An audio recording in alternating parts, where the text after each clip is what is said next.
जय हिंद दोस्तों, आप सभी का स्वागत है JSKD ऑनलाइन क्लास में। आज हम सब एक टॉपिक लेकर आए हैं जिसका नाम है ब्रीथ। तो हम ब्रीथ के बारे में सब कुछ जानेंगे, ब्रीथ का सब फॉर्मूला जानेंगे और ब्रीथ का एक सवाल हम बनाएंगे। सबसे पहले हम सब जानते हैं ब्रीथ कहते हैं किसे। तो देखो, सबसे पहले हम सब लिखते हैं यहाँ पर ब्रीथ का फिगर बनाते हैं। तो ब्रीथ किसे कहते हैं, याद रखना। ब्रीथ का परिभाषा होता है, तो किसी कॉपी में लिख लेना तुम सब, ब्रीथ किसे कहते हैं। ब्रीथ किसे कहते हैं, तो ब्रीथ का परिभाषा क्या होता है, गोल आकार से घिरी आकृति को ब्रीथ कहते हैं। इसका परिभाषा होता है गोल आकार से घिरी आकृति को, गोल आकार से घिरी आकृति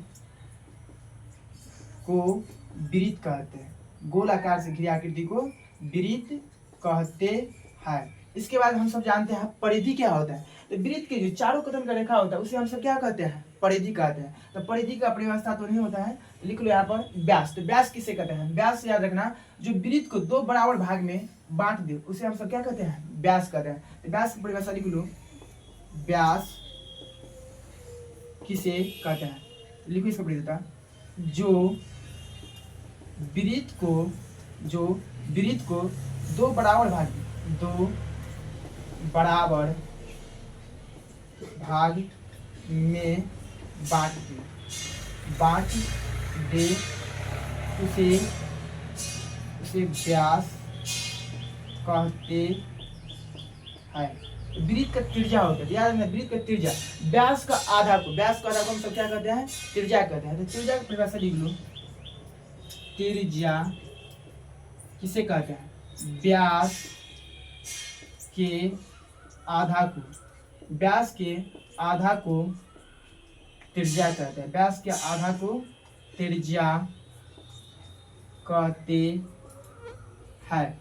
और एक बात ब्रीथ में याद रखना, ब्रीथ में अनंत रेखा होता है, ब्रीथ में अनंत त्रिज्या होता है। ब्रीथ में क्या होता है, अनंत त्रिज्या। तो नोट में लिख लेना, नोट में ब्रीथ में अनंत त्रिज्या, ब्रीथ में अनंत त्रिज्या होता है।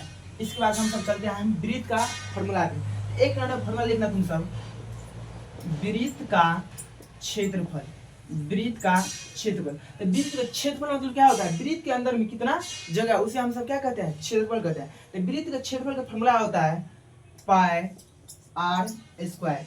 इसके बाद है ब्रीथ का परिधि, तो ब्रीथ का परिधि का फॉर्मूला होता है 2 पाई आर। और तीसरा फॉर्मूला लिखो, ब्रीथ का त्रिज्या, तो ब्रीथ का त्रिज्या होता है व्यास बटा 2। और चौथा फॉर्मूला लिखो इसका, ब्रीथ का व्यास बराबर, तो ब्रीथ का व्यास होता है त्रिज्या का दुगुना, मतलब 2 गुने त्रिज्या। और याद रखना, नोट में पाई का मान, नोट में लिख लेना पाई का